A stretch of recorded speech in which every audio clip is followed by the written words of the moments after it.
See if these chickens will eat it. What's it called, Jerry? It's a Vespid wasp. Tell me all about it. What? How do you know it's a Vespid? His fanny's moving. That's how you know, because his fanny's moving. He's a Vespid. How do you know? His pronotal collar forms a V. Here you go, chickies. See if you eat him. Maybe that chicken's checking him out. There's this grass growing in it. He wants to eat him, but he's not sure about it, is he? They're older there. There's grass growing in it. See? Oh, it's not grass, it's wheat. Oh, Right? that's wheat? Yeah. Well, that'll be good. They'll like that. There are a lot of flies in there.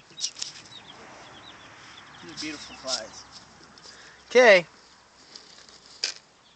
Yeah, we got some. Ooh, that is foul. Whiskey.